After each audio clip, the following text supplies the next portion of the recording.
Good evening sir. Very good evening. Check करिए topic surface tension. तो ये आप कहते हैं it is property of free surface of liquid.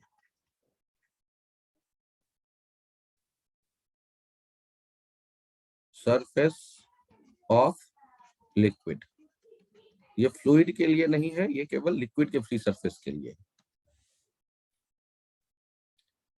It is force per unit length, force per unit length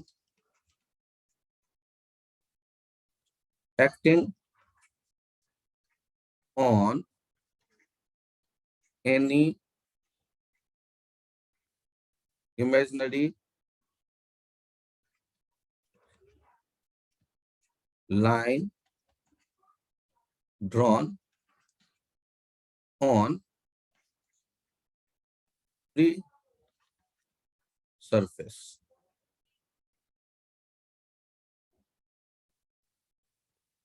of liquid.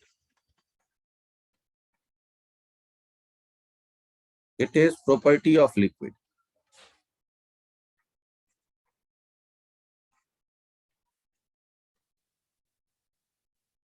आप surface tension के लिए देख लेते हैं, SCRT यूज करते हैं। ये force per unit length Newton पर मीटर होता है और पास्कल मीटर होता है इसका यूनिट।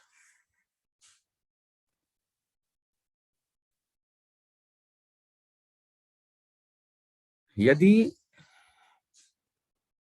यहां तक आ गए तो एक पॉइंट आपको बताया था, generally S decreases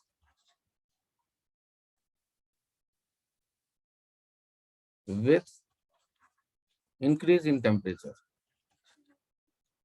increase in temperature of liquid, temperature of liquid।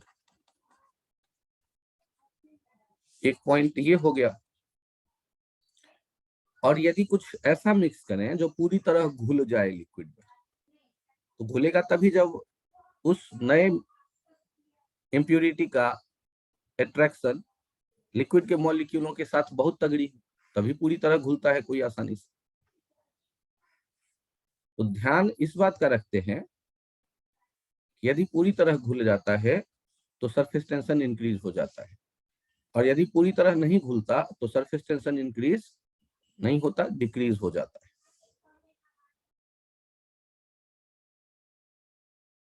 Next, फिर हम एक बात कर रहे थे, यदि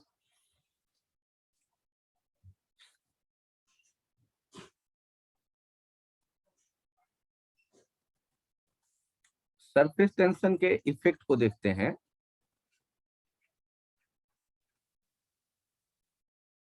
pressure difference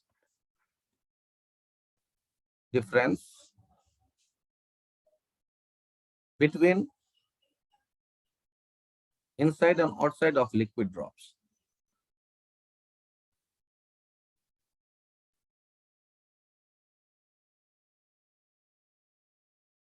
between inside and outside of liquid drop।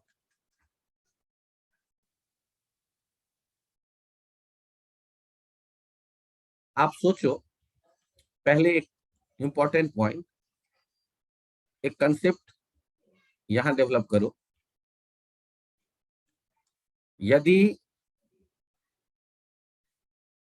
चारों तरफ से फोर्स लगा रहे हो एक लिक्विड के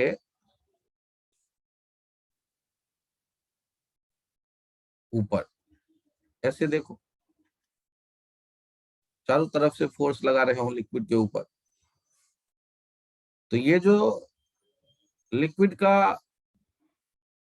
हाफ सेक्शन है,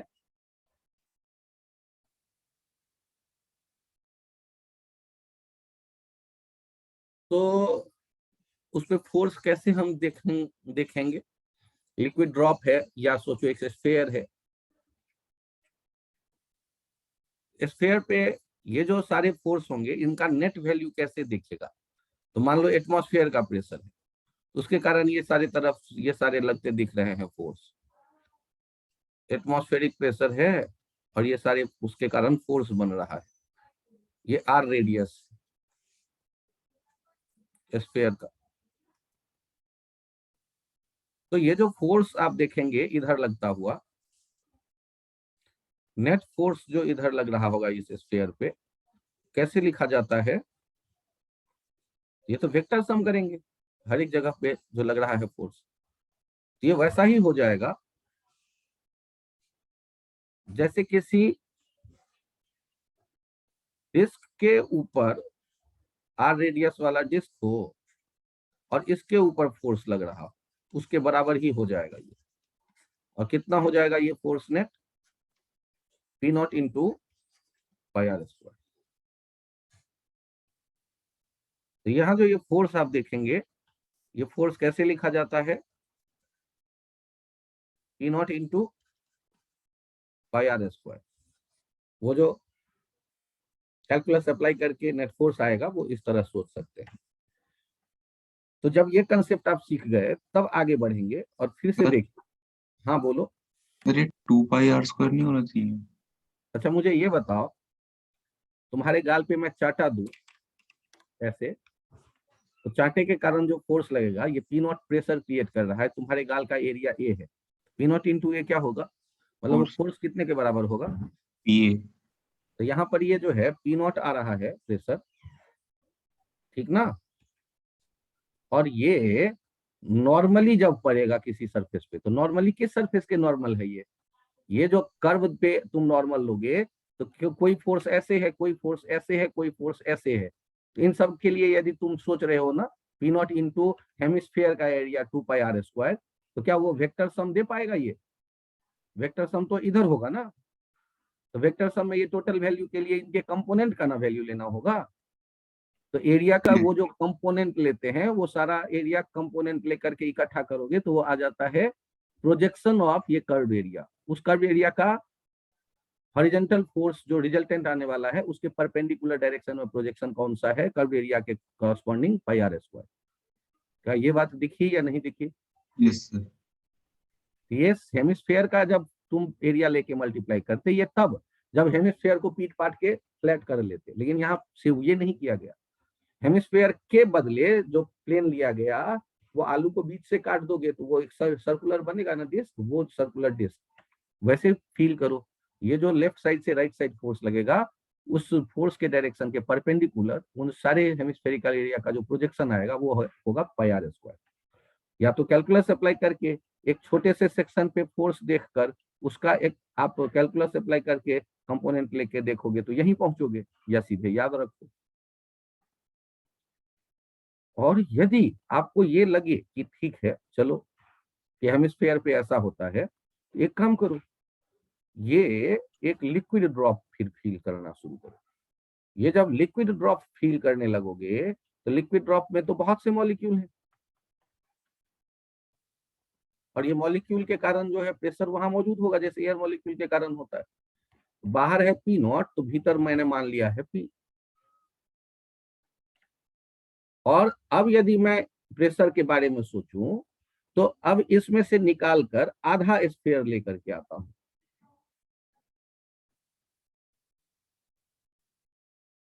आधा। अब ये बताओ यहाँ पर राइट जो फोर्स होगा उसके कारण फोर्स कितना बना? पी नॉट इंटू पाई r², पी नॉट इंटू पाई r²। ये आर रेडियस है, इधर पी नॉट प्रेशर था, पी नॉट इंटू पाई r²। और भीतर कौन सा प्रेशर था? पी। उसके कारण फोर्स इधर से इधर दिखेगा, आप देखो भीतर प्रेशर है पी, उसके कारण, और वो कितना हो जाएगा प्रोजेक्शन एरिया का? पी इंटू पाई r²। और अभी ये जो टुकड़ा है हाफ ड्रॉप, हाफ ड्रॉप। अब इसके लिए ध्यान से देखना, ये जो ये दूसरे तरफ वाला आधा ड्रॉप है, उसके सारे मॉलिक्यूल जो सरफेस पे लाइन है उसे खींचता होगा अपनी तरफ, और वो सारा फोर्स मिल करके कितना हो जाएगा? Sir S into 2 pi R. हाँ, एस यदि सरफेस टेंशन है तो लेंथ है ना 2 पाई आर। तो ये हमें हाफ ड्रॉप के इक्विलिब्रियम को यदि मैं देखूं तो for equilibrium of half drop, ये किसके बराबर हो जाएगा? P naught into pi R square plus plus S into 2 pi R equals to P into pi R square. तो ध्यान से देखिएगा, S into 2 pi R upon pi R square, ये किसके बराबर हो गया? P minus P naught. तो यहाँ जो डेल्टा पी हम देख रहे हैं वो किसके बराबर आ रहा है? 2s/r, या टी यूज करते हो सरफेस टेंशन तो 2t/r। तो ये यहाँ ऐसे ध्यान रखने की कोशिश करते हैं। ये 5 स्टार फॉर्मूला, आप इन्हें याद रखें तो बढ़िया। ये पी नॉट के कारण जो फोर्स बनेगा ना प्रेशर के कारण हेमिस्फीयर पे, वो अलग अलग डायरेक्शन का होगा। उनका हेमिस्फीयर पे जो नेट फोर्स देखोगे तो वो हॉरिजॉन्टल डायरेक्शन में कंपोनेंट लेके किसी एक सेक्शन पे लगने वाले फोर्स का फिर इंटीग्रेट करके ये रिजल्ट आता है P naught into pi R square.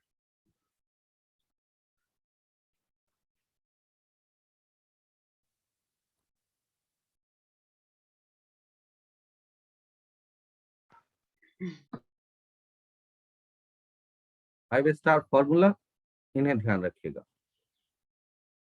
वो 2t/r लिखा है ना। 2t/r कैसे आया ये ढूंढ रहे हो?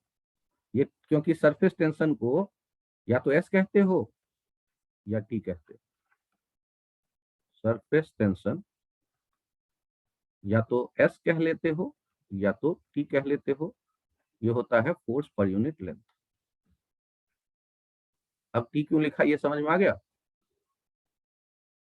Yes sir.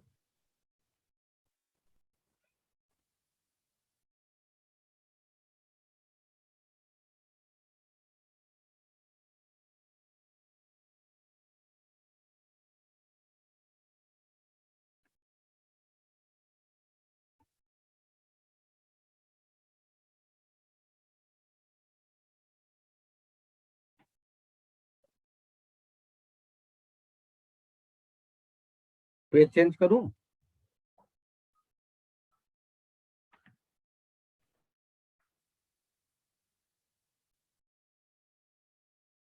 Yes sir. Yes sir. यदि आप बात करते हैं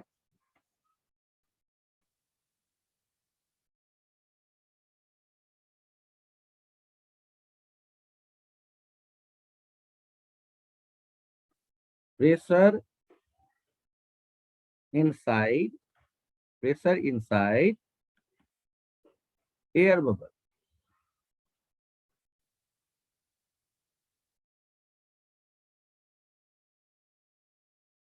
which is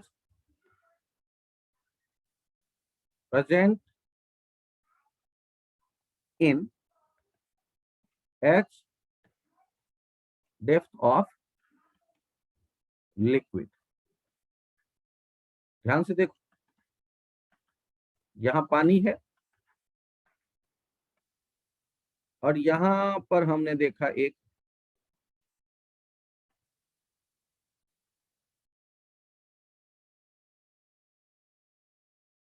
एयर बबल।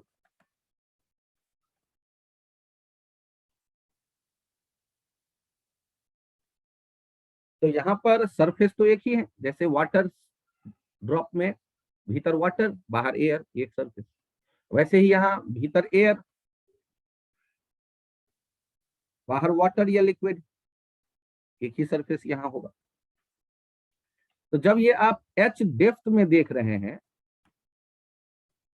तो बाहर का प्रेशर पी नॉट पता है आपको, तो एच डेप्थ में आएंगे तो आपको P1 पता चल गया, और फिर P1 कैसे लिख देंगे, P naught plus rho g H.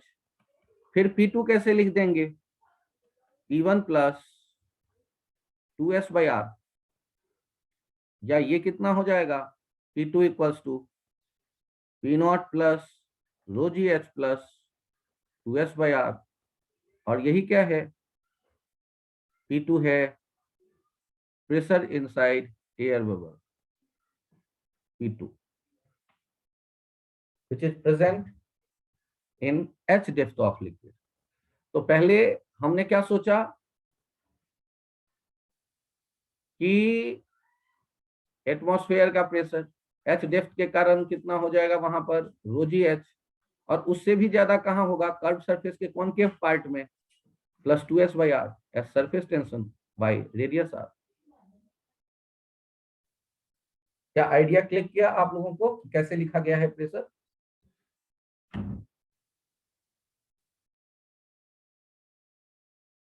अरे जैसे एयर ड्रॉप को देख रहे थे, एक सरफेस था, तो एक सरफेस होने पे प्रेशर कर्व के बाहर और भीतर जो होता है वो कैसे लिखते हैं, तो यहाँ मैं और एक बार मेंशन कर देता हूं कि एयर बबल के देख रहे हैं P2 माइनस P1, जो एयर बबल के लिए देखोगे ये किसके बराबर होगा, 2s बाई आर। तो उसी को यूज किया है हमने, यहाँ P2 किसके बराबर लिखा, P1 plus 2s by are. अब फिर देखा P2 क्या, तो P2 में P1 का डाटा रख दिया, P naught plus rho g h plus 2s by R. क्या ये आप लोगों के समझ में आया या नहीं आया?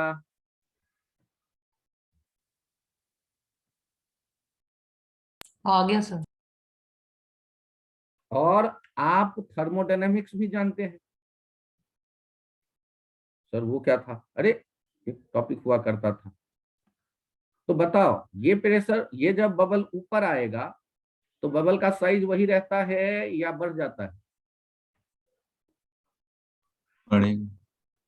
तो यदि बबल का साइज बढ़ जाता है तो यहाँ जो एयर देख रहे हो आप, उसका प्रेशर कैसे लिखोगे, यहाँ पी नॉट और यहाँ P not plus 2s by radius बदल गया आर डैश।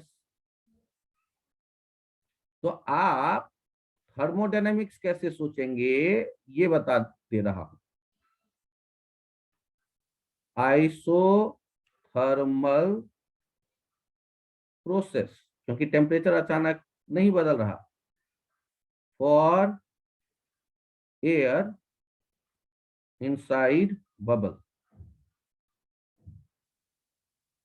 क्या लिखोगे, P1 V1 equals to P2 V2।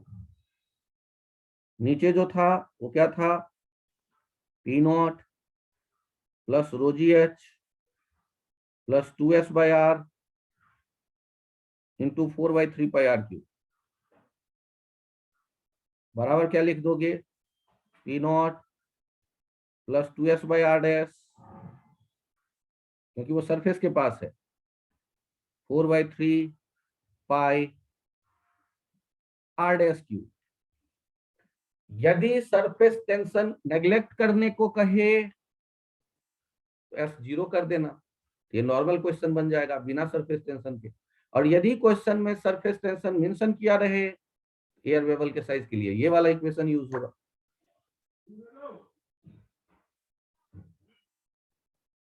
अब ये क्वेश्चन थर्मोडायनामिक्स में नहीं बताया जाता, जब आप सरफेस टेंशन देखते हैं तभी आपके सामने आएगा।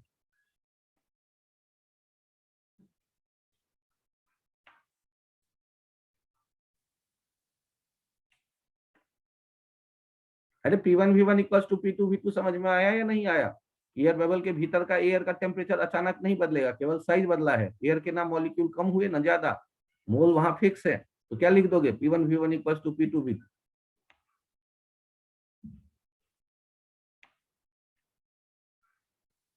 मैं मान के चलूं ये भी दिखना शुरू हो गया। Yes.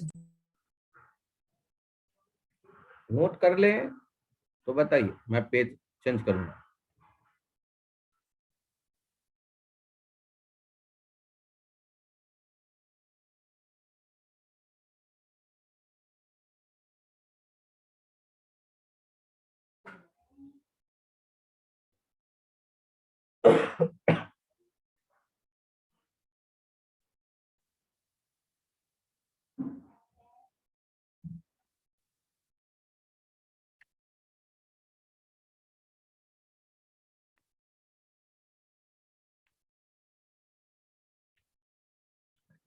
कहिए तो मैं चेंज करूं पेज।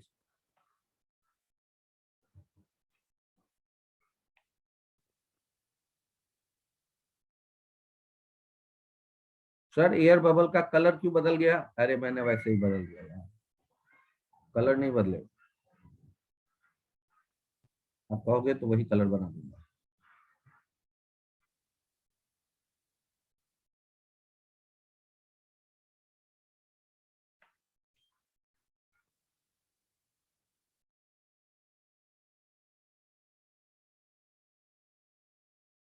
पेज चेंज करूं?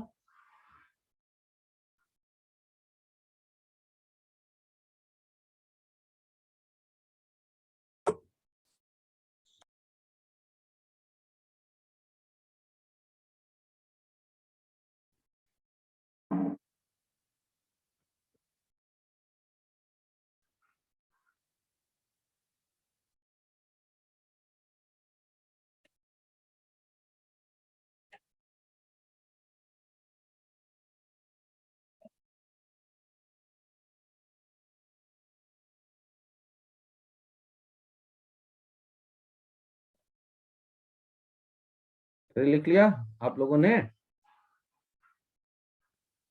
Yes, sir. यहां चेक करिए,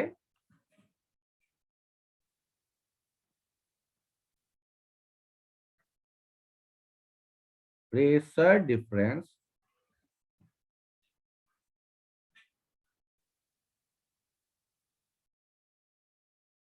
बिटवीन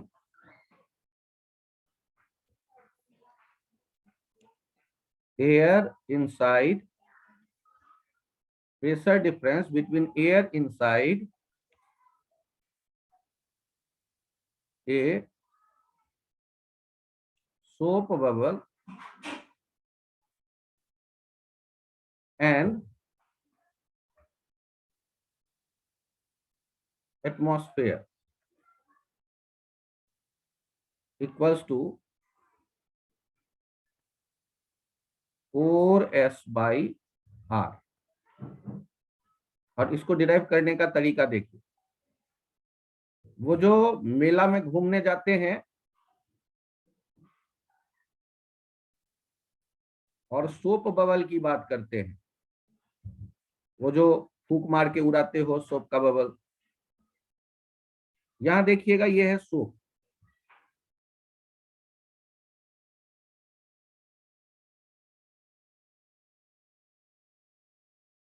और आप देख रहे हैं एयर यहां भी और एयर यहां भी। यहां पर कौन है? एटमॉस्फेयर। यहां पर एक पॉइंट आप मानते हैं 1 और यहां पर एक पॉइंट मानते हैं 2। तो P1 कितना लिखोगे? P1 लिखोगे, P एक कर्व सरफेस के भीतर है। ध्यान से देखिएगा, सोप बबल जब होगा तो दो सरफेस होंगी, एक आउटर एक इनर। सर क्या वाटर में ऐसे दो सरफेस नहीं थे? वाटर में भीतर पूरा वाटर है और बाहर एयर है, तो फ्री सरफेस केवल एक हुए। यदि पॉलिश करवाऊंगा कि वाटर सरफेस को पॉलिश करो तो एक ही सरफेस बनेगा। लेकिन यदि ऐसा सोप बबल हो तो भीतर से देख सकते हो सरफेस, इनर सरफेस, एक बाहर से देख सकते हो सरफेस, आउटर सरफेस। सर ऐसा जुलम मत करो। चलिए तो एक सरफेस के भीतर जाने पर प्रेशर हो गया 2s/r।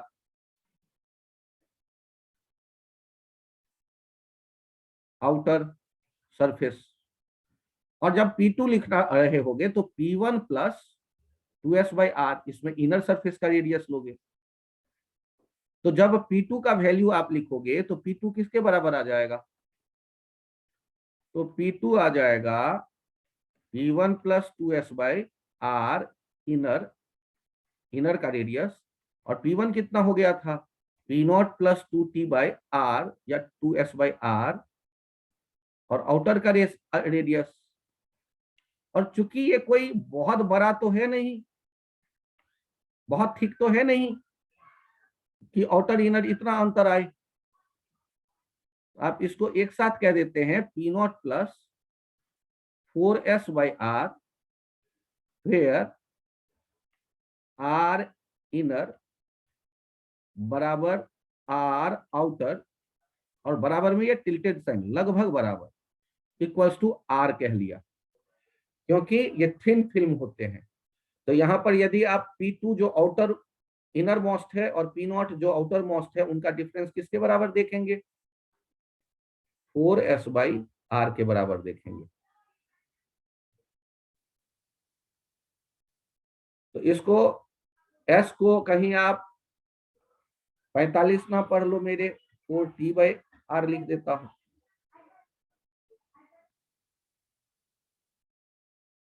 फोर s/r या 4 सरफेस टेंशन T कहते हैं तो t/r, s equals to T surface tension.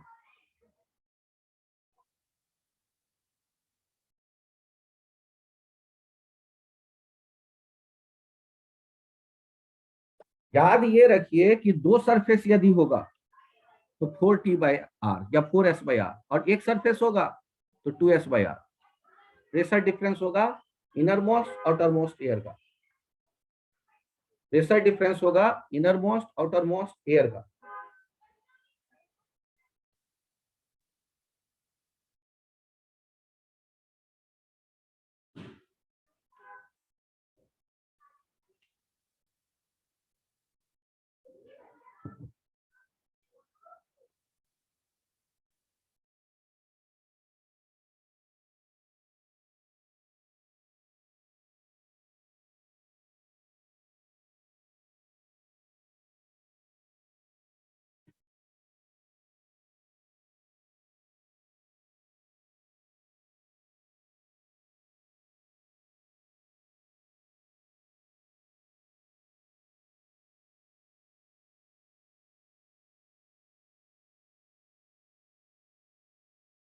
क्या पेज चेंज करूं?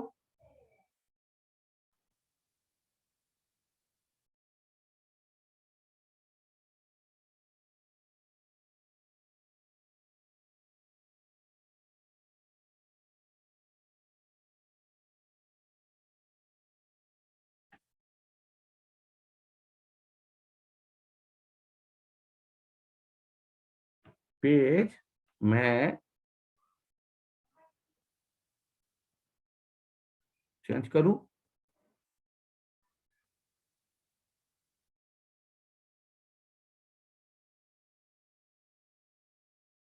सर ये सरफेस की गिनती कैसे करते हो? तो मुझे ऑक्सीजन चाहिए, मैं एयर में रहता हूं और हाथ से छू के सरफेस देखता हूं। तो जब पानी का ड्रॉप होगा तो बाहर से मैं छू के देखूंगा एक सरफेस, भीतर पूरा पानी है, नाक लेके भीतर तो जाऊंगा नहीं। जब पानी के भीतर एयर का बबल है तो मैं एयर के बगल में अपना नाक लेके बैठा हुआ हूं, इमेजिन करो मैं वहीं पे हूं, और हाथ से छूंगा तो एक ही तो सरफेस मिलेगा। लेकिन जब सोप बबल की बात करूंगा हवा में, तो एक बाहर से भी देख सकता हूं, भीतर बैठ के भी सरफेस छू सकता हूं। थिकनेस बड़े ही कम हो, लेकिन वो जो मॉलिक्यूल होंगे ना बाहर और भीतर, वो अलग अलग है, इसलिए दो सरफेस कहलाएगा वो।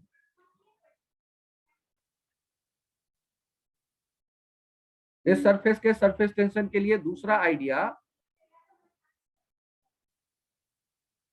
प्रूफ, ये प्रूफ 2 है। कैसे? देखिए, जो आप सोप बबल लेते हैं, ये आप कह देते हैं सोप,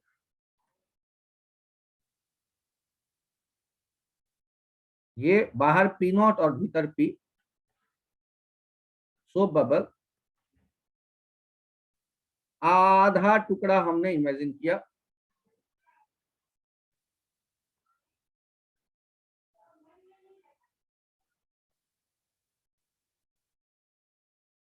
ये आप चेक करिए, आप वही कहानी फिर बनाइए। इधर से इधर कितना लग रहा होगा, P naught into pi R square. इधर से इधर कितना लग रहा होगा, P into pi R square. और जहां वो टच कर रहे थे उन पॉइंट्स पे जो खींचने वाले फोर्स होंगे, एक आउटर पे देखिए आप, एक आउटर वाले पे देखिए, और एक इनर वाले सरफेस के जो मॉलिक्यूल होंगे आधा राइट साइड के बबल का, वो भी इनर वाले सरफेस को पुल करता होगा। तो टोटल जो इधर आएगा S इंटू 2πr, और ऐसे कितने हो जाएंगे, 2।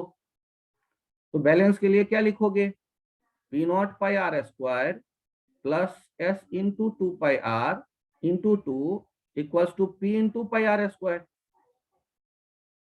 4s into pi R equals to P minus P naught upon pi R square.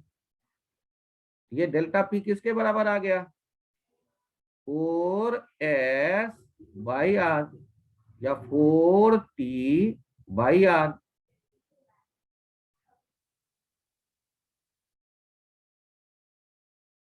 मैं उम्मीद करूं ये मेथड भी थोड़ा थोड़ा पसंद आ गया आप लोगों को। मेथड कोई भी हो, रिजल्ट इंपॉर्टेंट है, आपको ये रिजल्ट याद होने ही चाहिए, बाकी कुछ याद होना हो।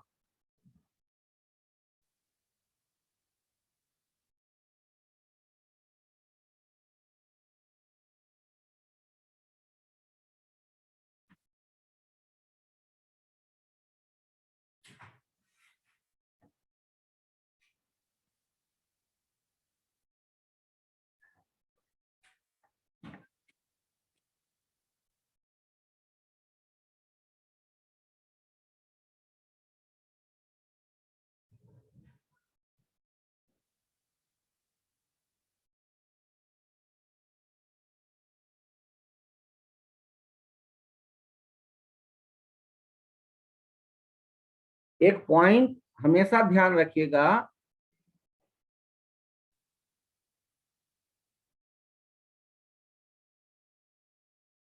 Pressure must B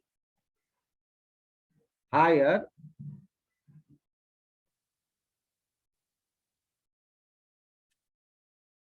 on concave side of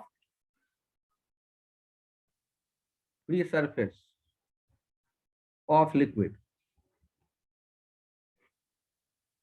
कोई भी लिक्विड सरफेस होगा तो कॉनकेव साइड का प्रेशर हाई मिलेगा, ये ध्यान रखिए। जैसे बैलून के भीतर में कॉनकेव साइड में प्रेशर ज्यादा है, टायर के भीतर में कॉनकेव साइड में प्रेशर ज्यादा है, तो ध्यान रखिए।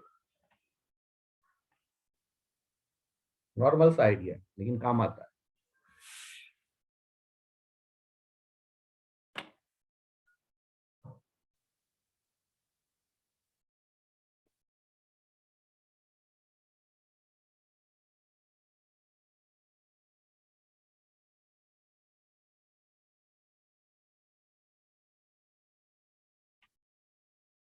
क्या पेज चेंज करें? Yes sir. मुझे आप लोग बताइए कि एक पाइप है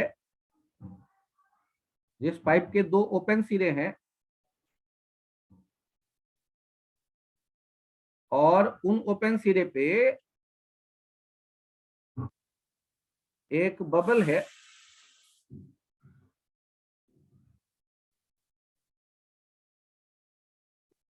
और वो पाइप का जो सिरा है ओपन, उस पे तो बबल है, लेकिन बीच में पाइप को एक नॉब लगा के बंद रखा गया कि दोनों तरफ के बबल के एयर एक दूसरे में ना जा सके। यहां पे भी देखो सोप बबल, और यहां पे भी देखो सोप बबल।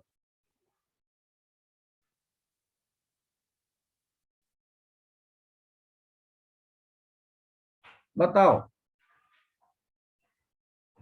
यदि मैं नॉब को शिफ्ट कर दूं तो ये एयर किधर से किधर फ्लो करेगा पाइप में?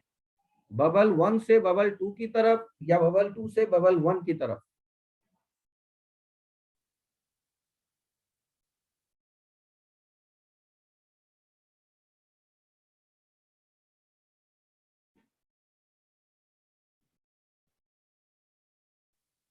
Find direction of flow of air when we shift up the knob shown। किधर से किधर जाएगा एयर, ये आपको बताना है। सर 1 से 2 की तरफ। शानदार जवाब। बाहर में प्रेशर पी नॉट है, तो भीतर में कितना होगा? P not plus 4s/r। और यहां भी कितना होगा? P not plus 4s/R। Since small r is less than capital R, hence 4s को कहीं 45 ना समझ लो, is greater than 4s/R ना, 4t/R is greater than 40/r is greater than 40/R। P naught plus 4t/R is greater than P naught plus 4t/R। तो P bubble 1 is greater than P bubble 2, hence air flows from bubble 1 to bubble 2। गरीब बेचारा और गरीब होता जाएगा, अमीर बेचारा और अमीर होता जाएगा। सर ये बेचारा अमीर, हर एक के अपने अपने पंगे हैं। गरीब बेचारा और गरीब होता जाएगा और अमीर और अमीर होता जाएगा।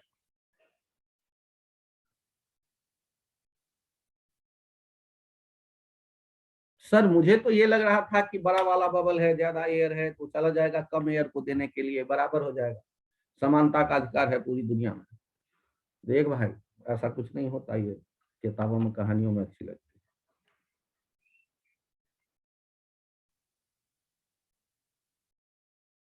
यहाँ फिजिक्स का लॉजिक है कि छोटे बबल के भीतर एयर प्रेशर ज्यादा है, एटमॉस्फेयर से ज्यादा तो दोनों बबल में है, लेकिन वहां बड़े वाले बबल के रेस्पेक्ट में छोटे वाले बबल के भीतर एयर का प्रेशर ज्यादा है। और एयर फ्लोज किधर से किधर करता है? Air flows from higher to lower pressure region, lower pressure region. ये तो बेसिक आइडिया है। हायर प्रेशर छोटे बबल में है तो वहां से बड़े बबल में चला गया।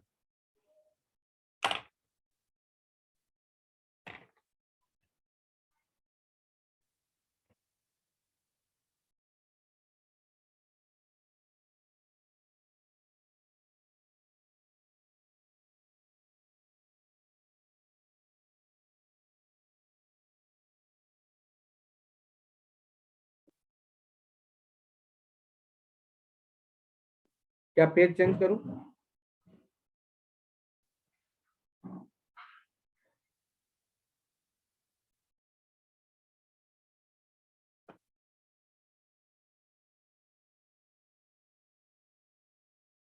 S is T, यहां पर ये ध्यान दीजिए।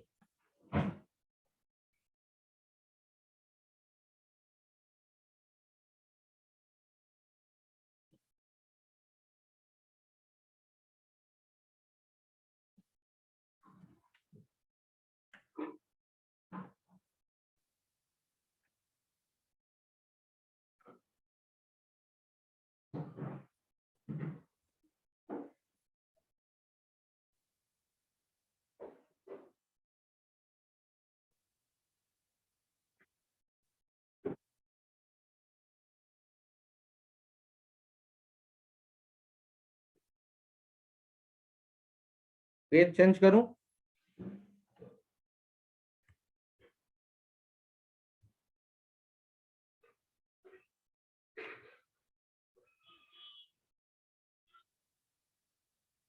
बोलो भाई, कहोगे तो पेज बदल दूंगा मैं।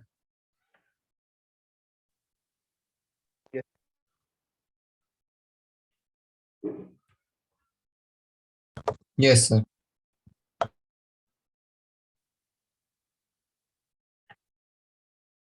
आप ध्यान से देखना, दो बबल हैं।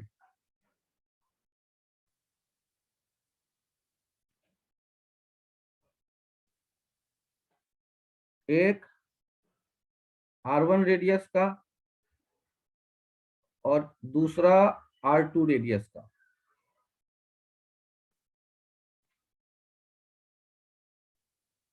Find out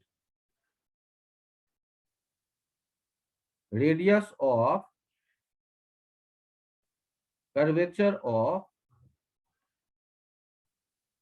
contact point of two soap bubble shown।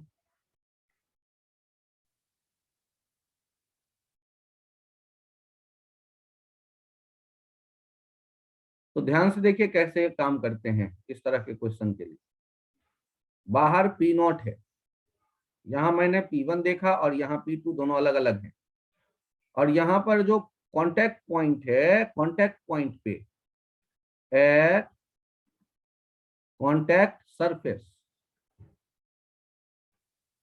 P1 minus P2, ये हो जाएगा 4 into T/R। Radius of curvature R का ही वैल्यू आप ढूंढ रहे हैं। P1 कितना लिखोगे आप? P0 plus 4T/R1। P2 कितना लिखोगे आप? P0 plus 4T/R2। और ये किसके बराबर हो गया? 4T/R। 4T 1/R1 minus 1/R2, ये हो जाएगा 4T इंटू 1/R। भगा दो इस 4T को, 1/R हो जाएगा R2 minus R1 upon R1 R2। और इफेक्टिव ये रेडियस ऑफ कर्वेचर हो जाएगा R1 R2 upon R2 minus R1।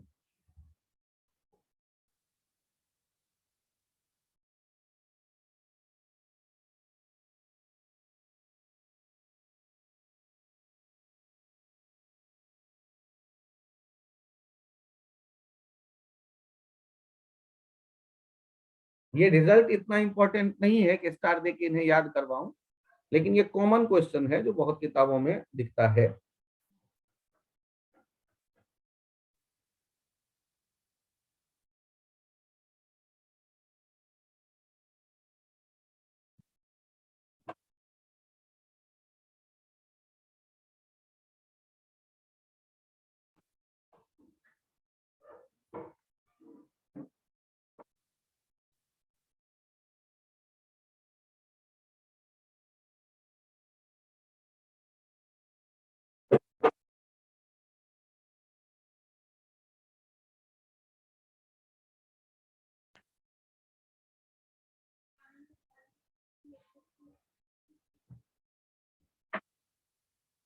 Page change करूं?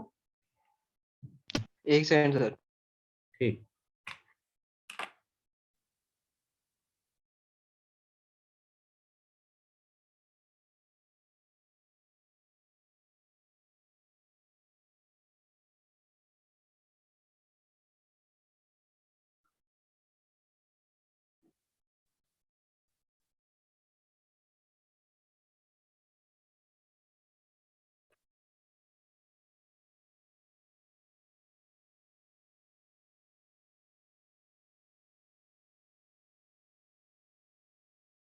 Yes, sir.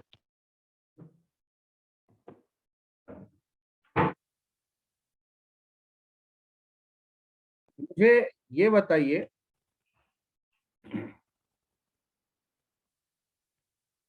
कि आप यदि एक सुबह उठते हैं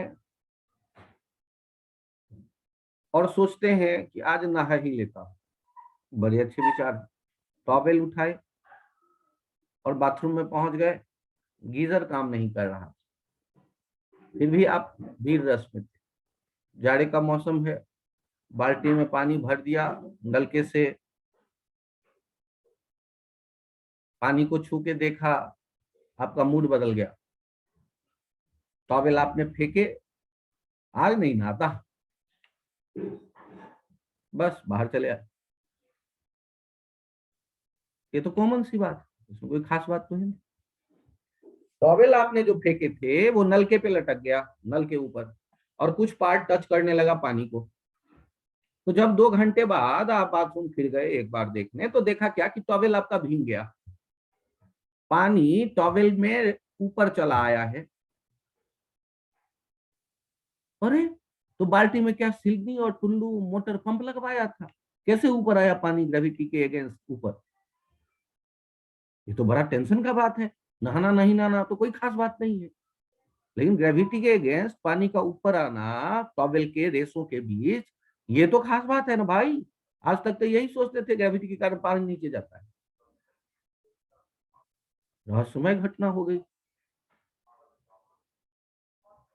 एग्जाम नजदीक आ गया, नहाए नहीं नहाए, अगले दिन सुबह उठ के नहाकर पहुंच गए मंदिर, एक दिया बड़ा सा डाल दिया, उसमें पिघला हुआ घी या तेल जो भी अपनी श्रद्धा से, और उसमें बाती लगाई, और बाती के रख देने पर कुछ देर बाद बाती ऊपर तक भीग गया घी तेल से।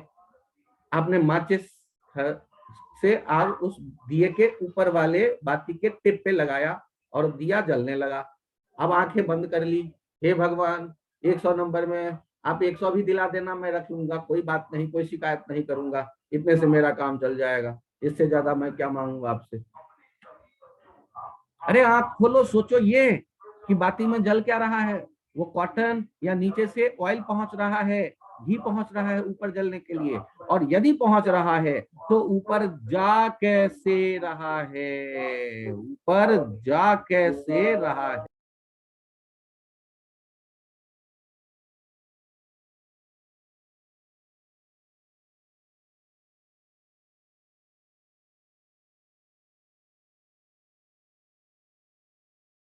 अब यहां बताइए, यदि दिए में जलने के लिए ऊपर घी जा रहा है तो ग्रेविटी के अगेंस्ट जा कैसे रहा है? तो यहाँ कंसेप्ट आता है पतले पाइप्स में ग्रेविटी के अगेंस्ट लिक्विड के ऊपर जाने का कंसेप्ट, इसे कहते हैं कैपिलरी राइज।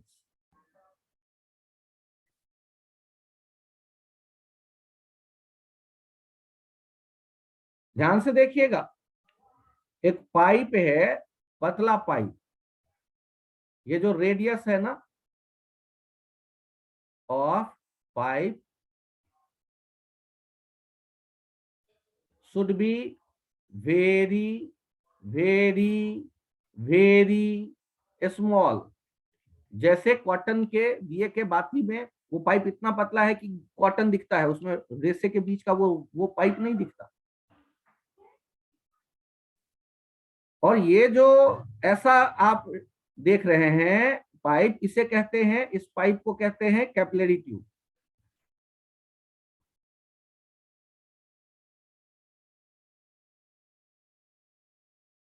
रेडियस बहुत छोटा हो, और मान लेते हैं कि इसमें लिक्विड में आपने इसे डिप किया हुआ है,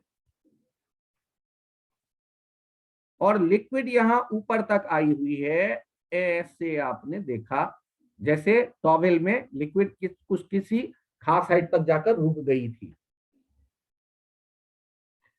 यहां पर आप क्या देख रहे हैं? एयर। यहां भी देख रहे हैं एयर। यहां पर पॉइंट है एक, पॉइंट है एक, 1। यहां पर कौन है? वाटर या लिक्विड। यहां पर पॉइंट है, ध्यान दीजिएगा, यहां पर एक पॉइंट है 2, ध्यान दीजिएगा, यहां पर एक पॉइंट है 2, यहां एक पॉइंट ले रहे हैं 3, और यहां एक पॉइंट ले रहे हैं 4, और यहां जो 4 के पास प्रेशर है एटमॉस्फेयर का, 1 के पास भी किसका प्रेशर होगा, एटमॉस्फेयर का। तो आप यहां चित्र से देखिए, P1 किसके बराबर, P0 के बराबर, फ्रॉम डायग्राम।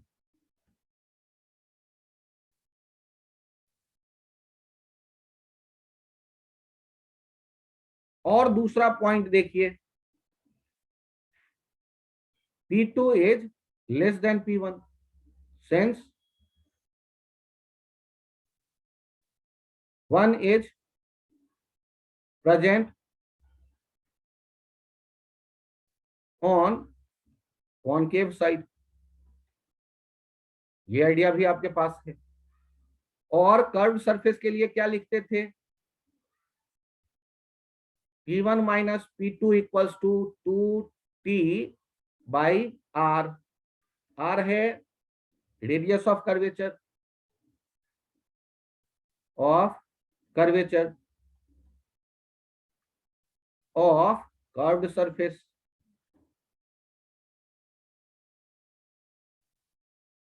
ऑफ लिक्विड, और T है surface tension.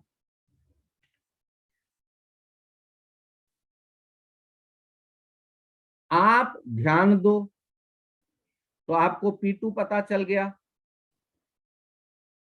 P2 equals to P1 minus 2T by R। कहानी थोड़ा और आगे बढ़ाओ, P3 कितना लिख देंगे,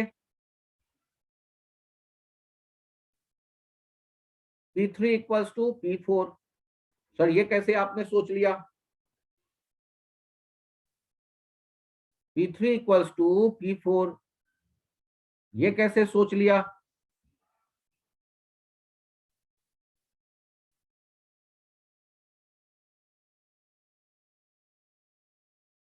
same level, due to same level. अब P3 कैसे लिखोगे आप, P2 plus rho g H. यदि ये H हाइट होता तो P2 plus rho g H, और ये P4 किसके बराबर, P0 के बराबर। सर ये क्या क्या लिख दिया आपने, सही कह रहे हैं। पहले ये बताओ 1 और 2 में कौन बड़ा, तो 1 कॉनकेव साइड में है और 2 कॉन्वेक्स साइड में है। जब भी कभी लिक्विड कैपिलरी ट्यूब में ऊपर आया होगा ये तभी पॉसिबल है जब ऊपर से देखें वो कॉनकेव साइड हो, और 2 पर रोजी एच ऐड करेंगे तो 3 वाला प्रेशर बन जाएगा। और 2 का वैल्यू आप जानते हैं क्या है, P2 प्लस रोजी एच किसके बराबर है, P0 के। 2 का वैल्यू आप जानते हैं, 2 का वैल्यू एक लाइन ऊपर में क्या था, P1 minus 2T by R plus rho g H equals to P0। P1 किसके बराबर है, P0 के बराबर है, ये खुद आप देख चुके, 2T by R plus rho g H equals to P0। P0 दोनों तरफ से कट गया, रोजी एच किसके बराबर आ गया, 2T बाई R, तो H किसके बराबर आ गया, 2T बाई R रो जी के बराबर आ गया। सर इतना तो मैं नहीं याद रख सकता, इसको डबल स्टार दे दो। T है surface tension 2T by rho g are.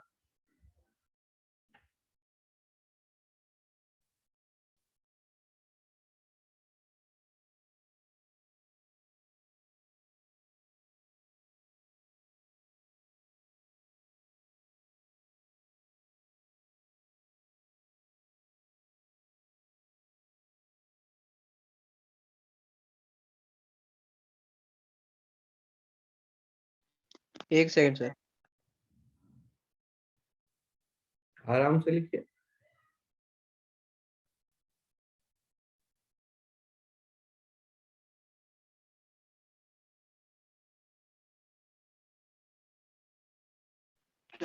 Yes sir.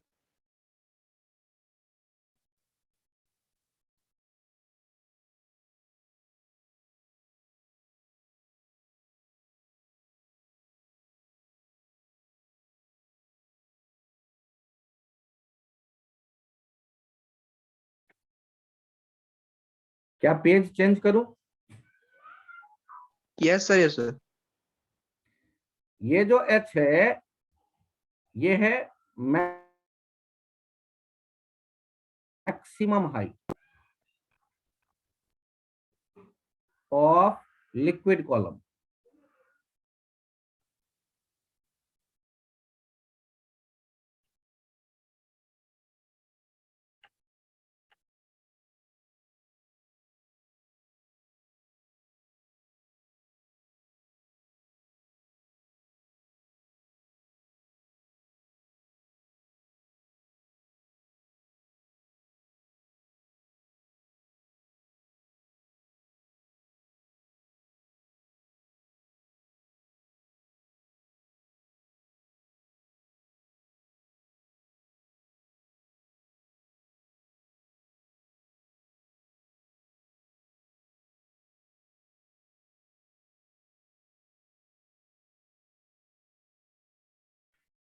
यदि यहां तक आप आ गए हैं तो एक बार ये भी देखिए, ये जो पाइप था ना, यहां जो आप कर्व देख रहे थे, इसका रेडियस ऑफ कर्वेचर कितना होगा पे विचार करते हैं। उसके लिए और थोड़ा बड़ा चित्र बना लूं। यदि रेडियस ऑफ कर्वेचर की आप बात कर रहे हैं, ये देखिए ऐसे ये कर्व है, इधर पूरा लिक्विड है, ध्यान दीजिएगा।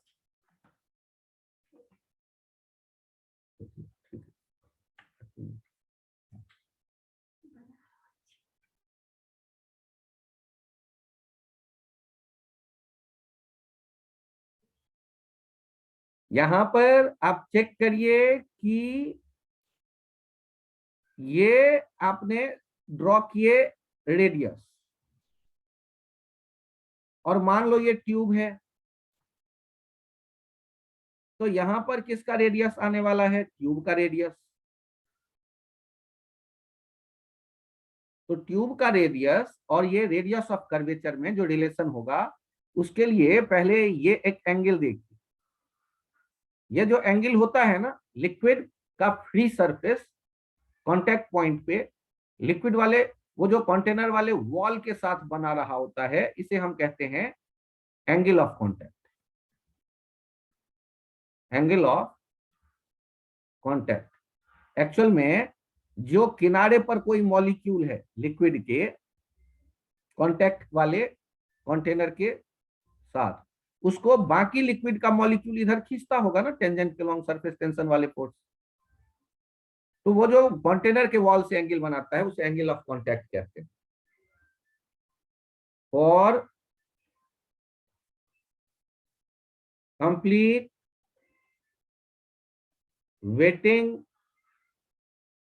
Liquid theta equals to 0, cos theta equals to cos theta tends to 1। जब कुछ नहीं थीटा दिया जाए तो cos थीटा 1 कर देते हैं, लेकिन अभी तो है थीटा। और ये यदि टेंजेंट है और ये रेडियस है, तो यहाँ 90 डिग्री होगा, तो यहाँ हो गया 90 माइनस थीटा। तो आपको दिखने लगा कि यहाँ पर एंगल होगा थीटा, और आपने cos थीटा लिख दिया small r by capital R। तो H जो दिख रहे थे वो क्या लिख रहे थे? 2t बाई r रो जी। ये हो गया 2t by r by cos theta into rho g, या इसे लिख देते हैं 2t cos theta by r rho g. इनमें से कोई भी फॉर्मूला। तो ज्यादा सर कौन सा यूज करूं? तो ये वाला याद कर लो आप, H equals to 2t cos theta by r rho g।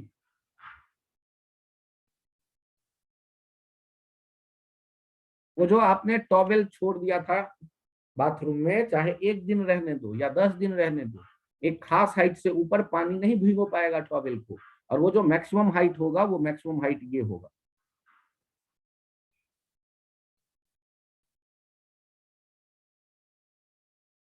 To T cos theta by R होगी।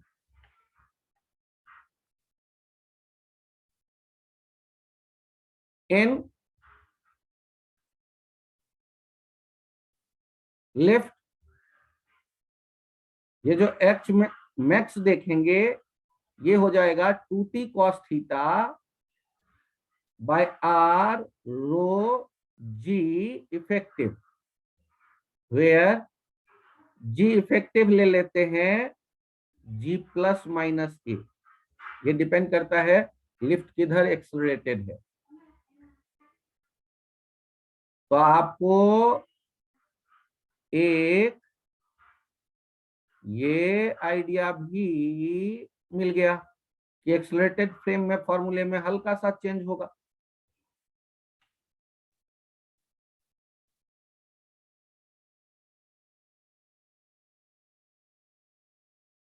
और एक पॉइंट अलग से लिख लेंगे, in free falling lift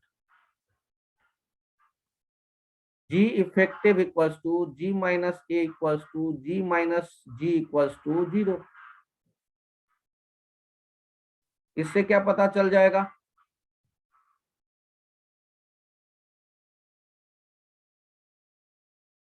H max के बारे में आप देखेंगे 2t cos theta by R rho G effective, ये तो हो जाएगा टेंस टू इनफाइनाइट डिनोमिनेटर 0 करने से। तो क्या लिफ्ट के ऊपर से, लिफ्ट के पाइप में ऊपर तक,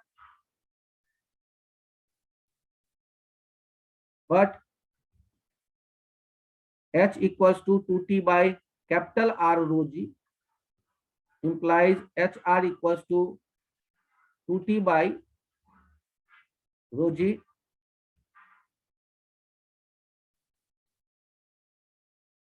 ध्यान रखिएगा कि HR कांस्टेंट एक ऐसा रिलेशन है,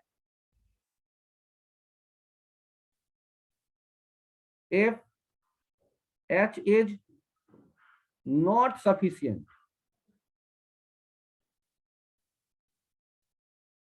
then water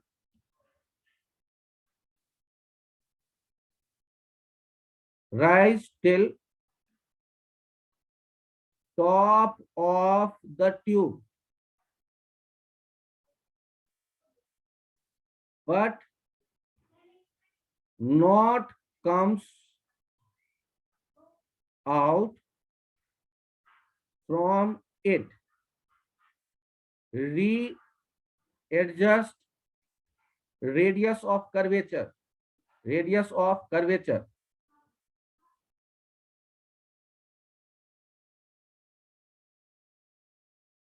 and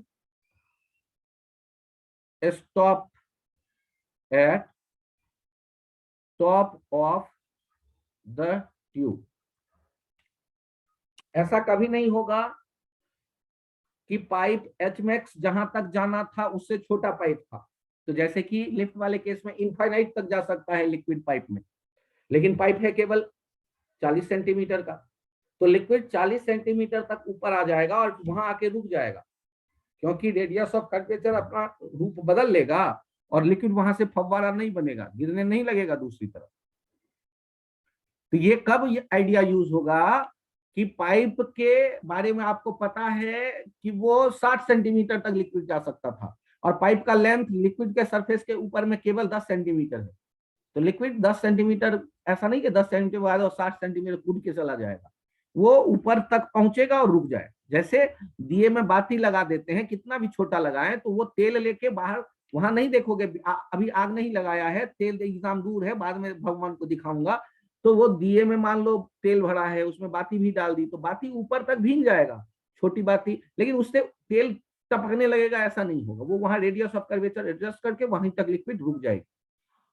तो यदि लिक्विड के ऊपर सफिशियंट हाइट नहीं है ट्यूब का, एच मैक्स जो थ्योरी से मिल रहा है उससे छोटी हाइट है, तो लिक्विड उतना ही हाइट तक जाकर के रुक जाएगी। जैसे आपसे कहा गया कि लिक्विड के ऊपर 20 सेंटीमीटर तक पानी गया था जब ग्राउंड पे एक्सपेरिमेंट कर रहे थे कैपिलरी ट्यूब में, और वही एक्सपेरिमेंट रिपीट कर रहे हैं लिफ्ट में और फ्री फॉलिंग लिफ्ट में, तो क्या हो जाएगा, वो ऊपर जितना ट्यूब होगा लिक्विड के ऊपर, मान लो 60 सेंटीमीटर, तो 60 सेंटीमीटर पानी जाके रुक जाएगी।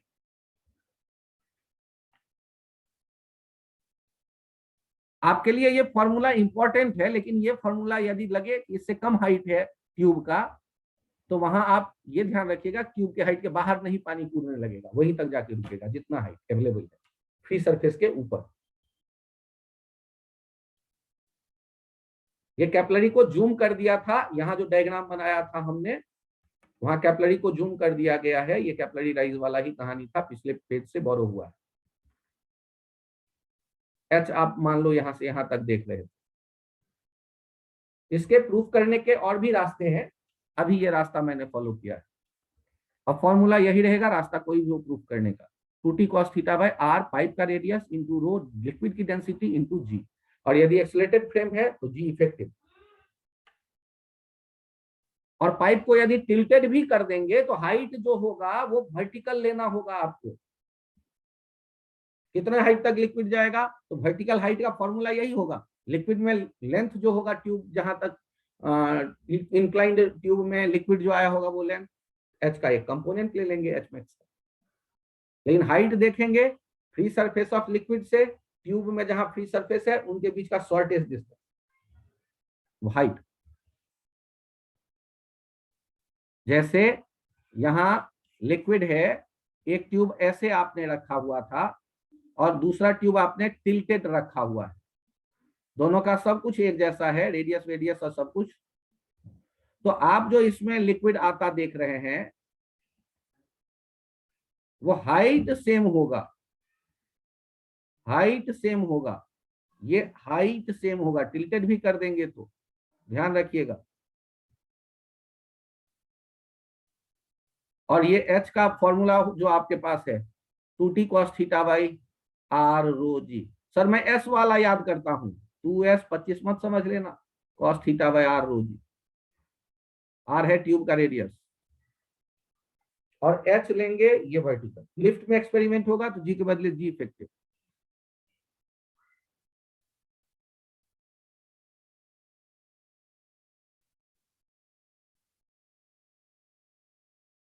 ये भी चित्र बना लीजिएगा।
यदि कहीं पर आप कर्व्ड ऐसा बना हुआ देखते हैं लिक्विड का,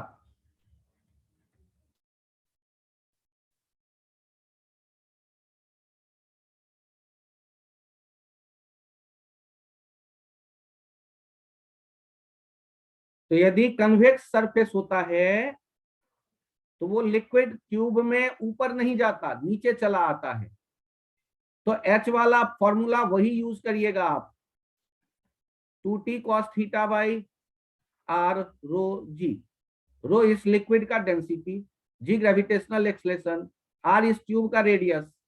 और ध्यान से देखिए एंगल ऑफ कांटेक्ट की कहानी, यहां किनारे वाले पॉइंट पर सरफेस टेंशन इधर, ये एंगल होगा angle of contact, angle of contact ये ग्रेटर देन 90 डिग्री है।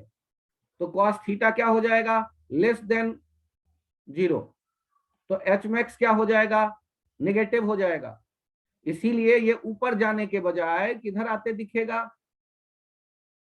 ऊपर जाने के बजाय नीचे आते दिखेगा। ये जो एच मैक्स है वो यही हो गया, यही हो गया एच मैक्स। ये क्या कह देंगे, एच मैक्स जो होगा नेगेटिव, मीन्स ऊपर जाने के बजाय ये किधर चला आया, नीचे चला आया। H max is negative, it means liquid comes down in the capillary tube। तो फॉर्मूला नहीं बदलेगा। और ऐसा कब दिखेगा, जब बाहर क्या देख रहे हैं आप, कन्वेक्स। बाहर क्या देख रहे हैं आप, कन्वेक्स। ऊपर से क्या देख रहे हैं आप, कन्वेक्स। कॉनकेव देखते हैं तो वो ऊपर आता है, कन्वेक्स देखते हैं तो नीचे बैठता है।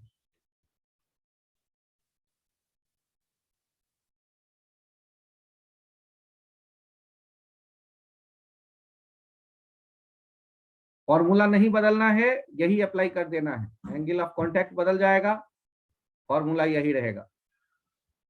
टी है सरफेस टेंशन, भूल भाल गए तो फिर लिख लीजिएगा, T S surface tension of liquid, free surface of liquid.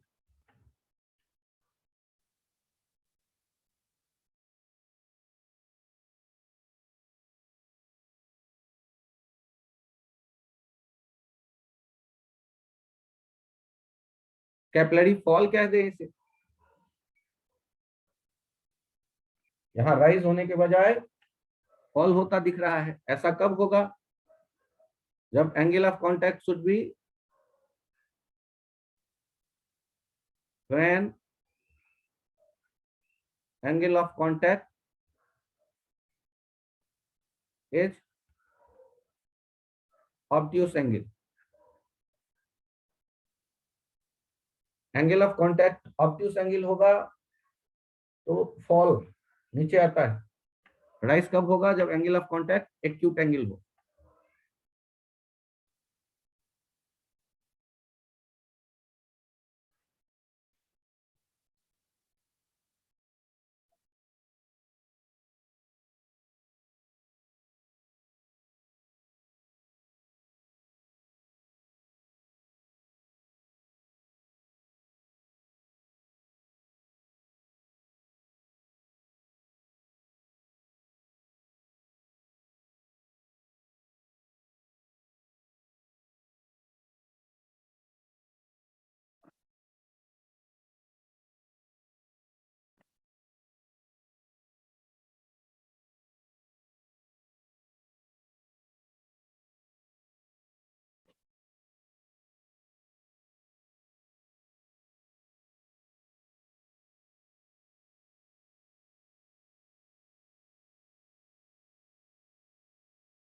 क्या पेज चेंज करूं,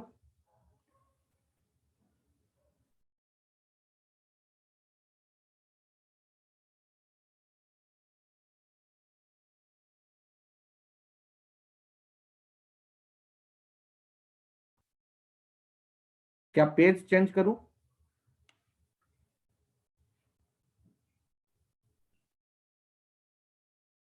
Yes, sir.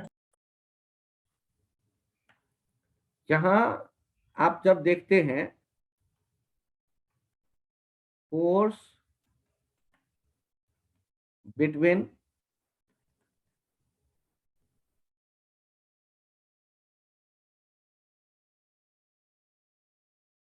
molecules of same element is called cohesive force. इसको FC कह देते हैं, मान लेते हैं। Force between molecules of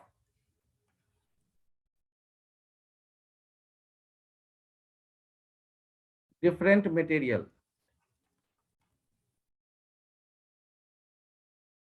is called adhesive force.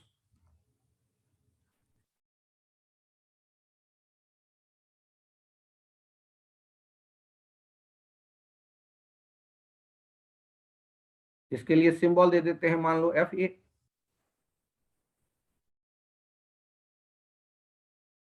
आप एक ग्लास देख रहे हैं ना, 3 ग्लास देख रहे हैं।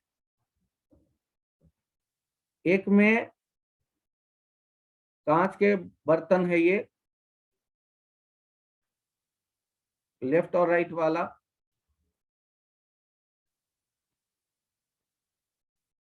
और यहां किनारे वाले मॉलिक्यूलों के बारे में सोचिए।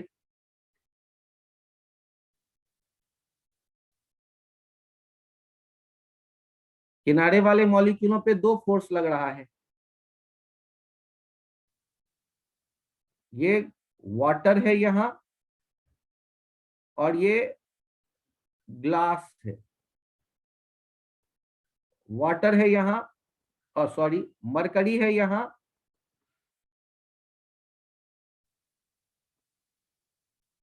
और ये ग्लास है, और ये सिल्वर है। ग्लास, लेड ग्लास है, ये लेड मान लो, और ये सिल्वर, और यहां वाटर।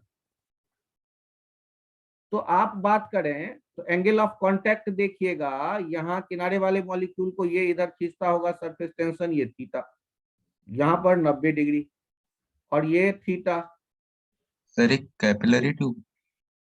चाहे कैपिलरी ट्यूब हो या बड़ा सा कोई बर्तन हो, किसी भी जगह जब कर्व्ड दिख रहा हो ऐसा, यहाँ थीटा 90 डिग्री, ये थीटा 90 डिग्री, और ये थीटा ग्रेटर देन 90 डिग्री।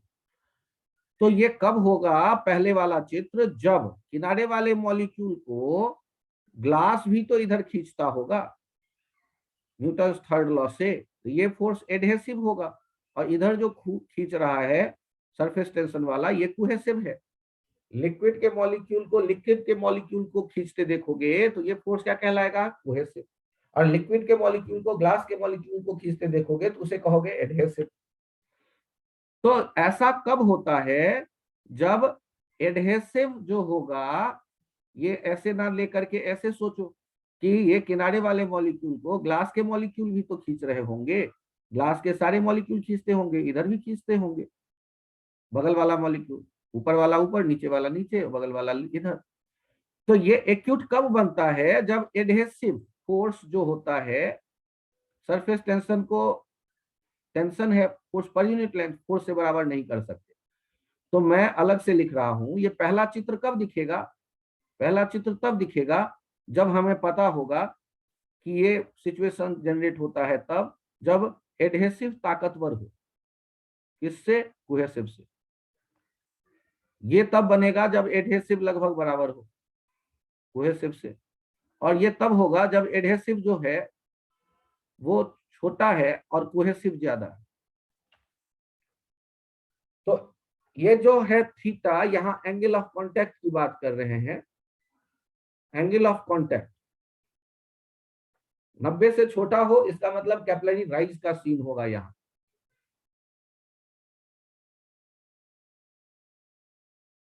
और यदि 90 से बड़ा हो तो यहां पर कैपिलरी फॉल का सीन होगा।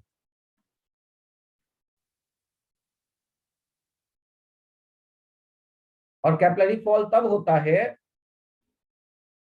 जब लिक्विड के मॉलिक्यूल से जो लगाव है वो ज्यादा तगड़ी है लिक्विड के मॉलिक्यूल का बर्तन के मॉलिक्यूलों से लगाव के रिस्पेक्ट में।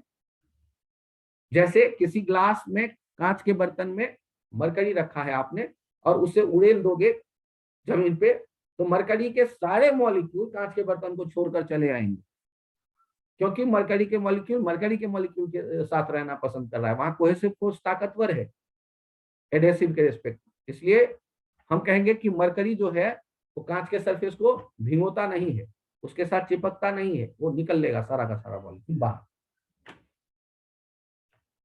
और यदि कांच के ग्लास में पानी रखा हुआ होगा, आप पानी फेंक भी दोगे तो कुछ मॉलिक्यूल ग्लास के साथ रहना पसंद करता है, वहां एडहेसिव ताकतवर है।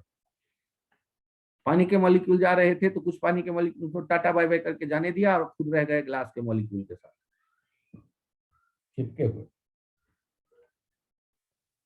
तो ऐसा होने पर उस लिक्विड को, उस सरफेस के लिए वेटिंग लिक्विड कहते हैं। तो वेटिंग लिक्विड और नॉन वेटिंग लिक्विड में एंगल ऑफ कांटेक्ट का क्या कहानी बनता है? थीटा एक्यूट्स और theta obtuse.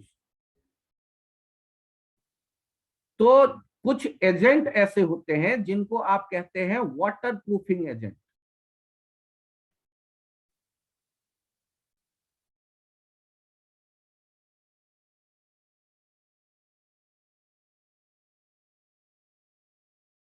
waterproofing agent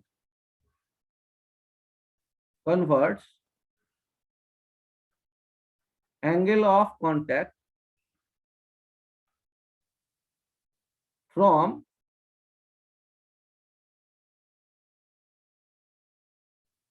acute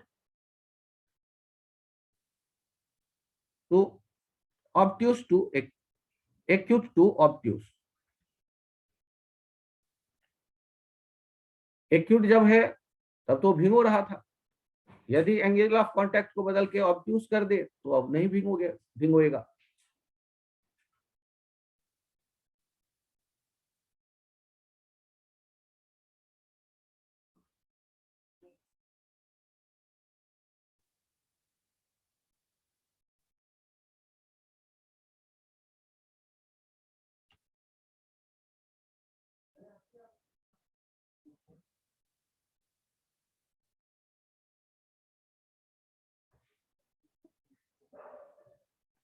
यहां पर यदि मैं बात करता हूं नेक्स्ट, एक टर्म है surface potential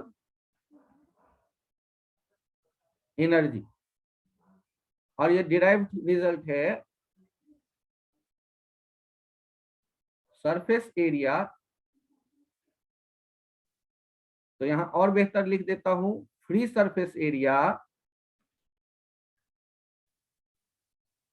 into surface tension. जब एक वाटर ड्रॉप की बात करते हो, ये है वाटर ड्रॉप, तो इसका जो सरफेस पोटेंशियल एनर्जी होगा ये आप लिखोगे surface tension into 4πr²। Symbol you he use कर लेता हूं, मान लो सरफेस टेंशन T इंटू ए। अब यदि रेडियस देखते हैं तो ये R रेडियस है, लेकिन ध्यान दीजिएगा यदि सोप बबल हुआ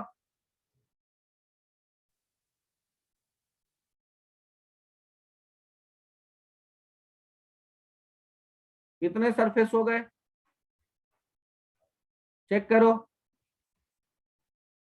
तो इसकी जो सरफेस पोटेंशियल एनर्जी लिखोगे T into 8πr²।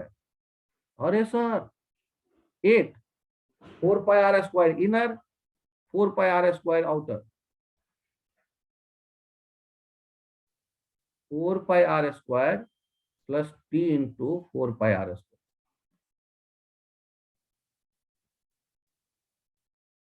Inner and outer surfaces, दो सरफेस हो गए इसलिए।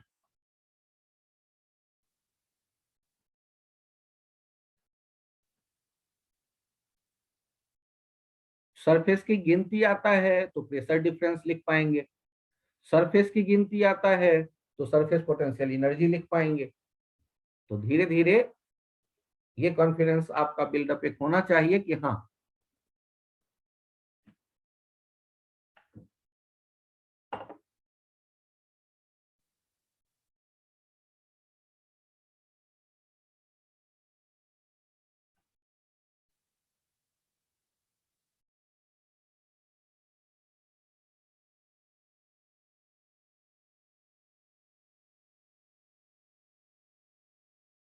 जब आप किसी बर्तन में रखे मॉलिक्यूलों को देखते हैं, मान लो भीतर के मॉलिक्यूल की बात करें, तो उसके चारों तरफ फोर्स बराबर लग रहा होता है, लेकिन जो सरफेस पे मॉलिक्यूल्स हैं उनके बारे में सोचो।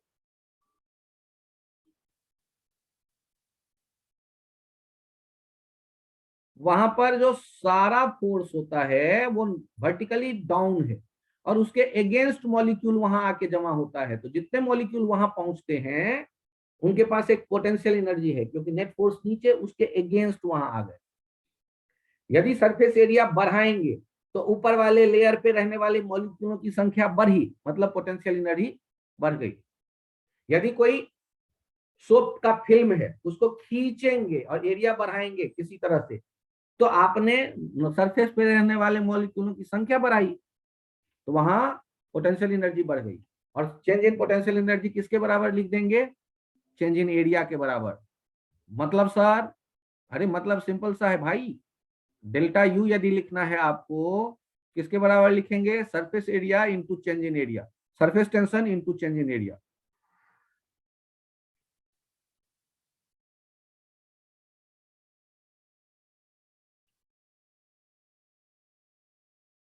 तो याद आपको केवल ये रखना है, टी इंटू ए। सरफेस की गिनती करो, उससे पता चल जाता है।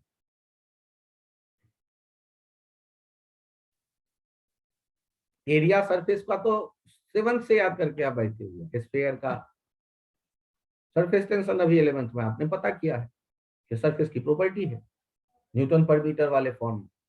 लिक्विड बदलेगा तो ये सरफेस टेंशन का वैल्यू देगा आपको एग्जाम में। आपको याद करने की आवश्यकता नहीं कि वाटर का इतना और ऑयल का इतना। ऑयल का कम होता है, इसलिए पानी पे जब छिड़क देते हैं तो मच्छर बैलेंस नहीं हो पाता। इस तरह ये बैलेंस वाला आइडिया देखेंगे। यहां देखिए, एक मरकरी का ये Hg या मरकरी एक बूंद है, और ये कितने रेडियस का है? रेडियस भी बना देता हूं Hg लिखने के बाद। ये रेडियस है इसका r। इस पे हम वर्क करते हैं, हिट करते हैं, इसे वर्क करते हैं और वर्क कर इसे तोड़ देते हैं।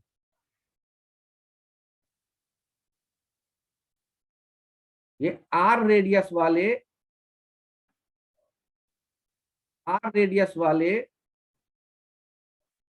एन ड्रॉप्स में बदल देते हैं। 1 ड्रॉप। तो यहां वर्क कितना करना पड़ा ये हम जानना चाहते हैं। एग्जाम्पल, इंपॉर्टेंट कंसेप्ट है, तो सॉल्व करते वक्त क्या लिखेंगे? Work equals to gain in surface potential energy. Surface potential energy कितना हो जाएगा? Gain in surface potential energy 4 pi R square into T, ऐसे कितने हैं? इंटू एन, फाइनल ये potential energy, U final minus U initial, minus 4 pi capital R square into T.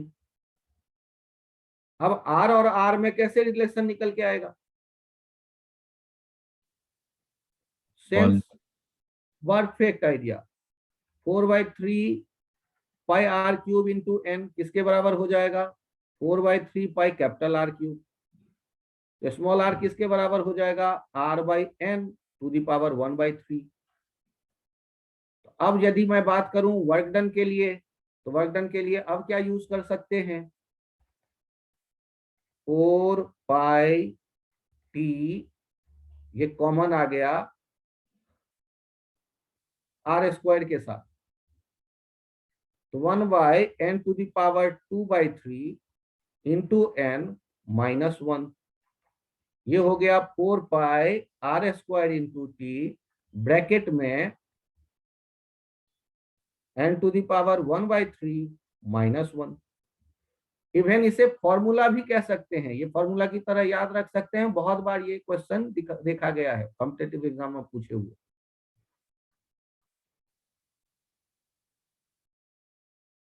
ये जो work आपने हिट करके इस बूंद को तोड़कर छोटे छोटे टुकड़ों में बदला है, तो उससे सरफेस एरिया टोटल बढ़ गई होगी, और इसमें जो हमने वर्क किया है, ये वर्क किसके बराबर होगा? Change in potential energy.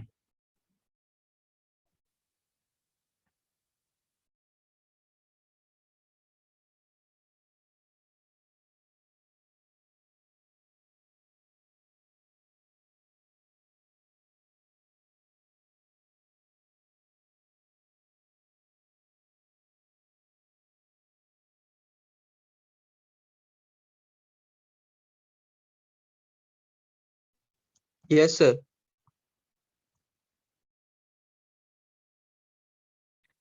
यहां देखिए एक पाइप है, इस पाइप के ऊपर ये सोप बबल बना रहे हैं आप,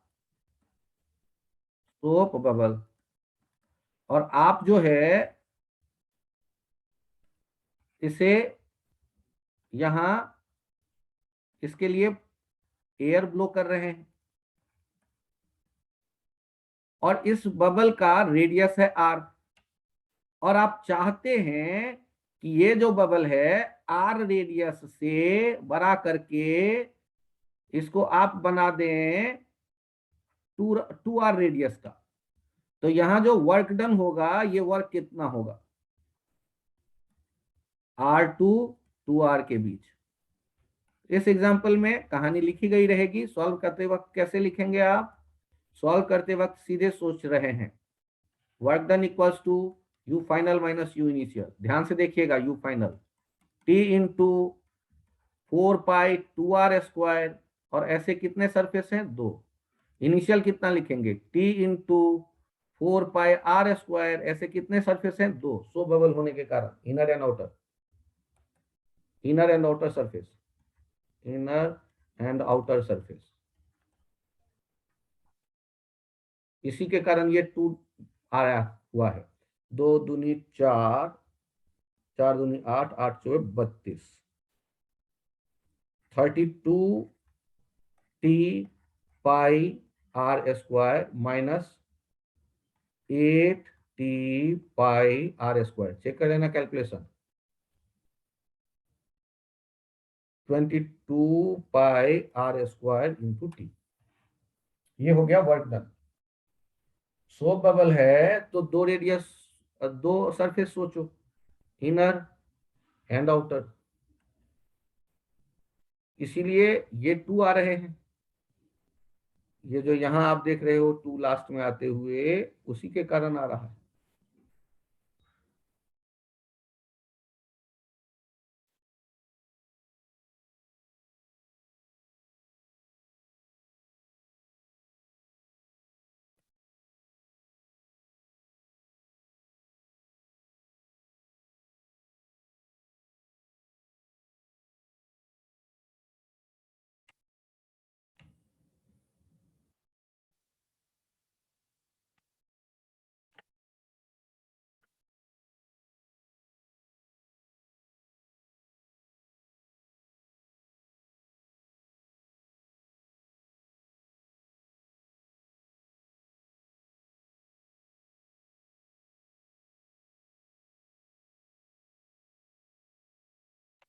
क्या यहां तक पहुंच गए?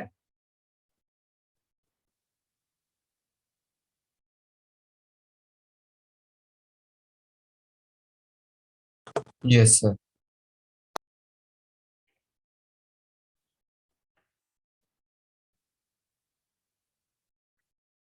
ये जो कप आपने पानी वाला देखा, इस कप में यदि कभी ऐसा आप करते हैं, एक ब्लॉटिंग पेपर, एक ऐसा पेपर जो पानी को सोख सकता है, ब्लॉटिंग पेपर, पहले इंक से लिखते थे और कहीं पे ज्यादा इंक आ गया, इंक वाले कलम से लिखते थे, उस इंक को सोखने के लिए कागज एक रहता था। ऐसा एक पेपर लेके उसके ऊपर निडल रखकर यदि यहां डाल दिया जाए स्टील वाला निडल,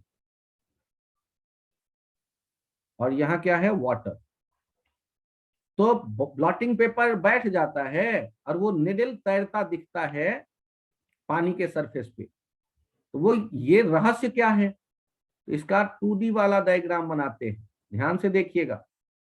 जो आप निडल देखेंगे, निडल के क्रॉस सेक्शन को देखिए, निडल के क्रॉस सेक्शन को देखिए। ये 2D में आपने चित्र बना दिया है कि 2D में आप यहां पर वाटर जो फोर्स लगा रहा होगा फील करो। ये मेम्ब्रेन है ना, मेम्ब्रेन ये इधर खींच रहा है जैसे, और इसका यदि एंगल ऑफ कांटेक्ट वाला आइडिया यूज करके कंपोनेंट ले लें तो ऊपर की तरफ जो फोर्स लग रहा होगा वो हो जाएगा per unit length 2t cos theta. और आप जब इन दोनों को देखेंगे तो ये किसको बैलेंस करने वाला है, mg को। तो आप क्या लिख रहेंगे, फॉर इक्विलिब्रियम ऑफ निडल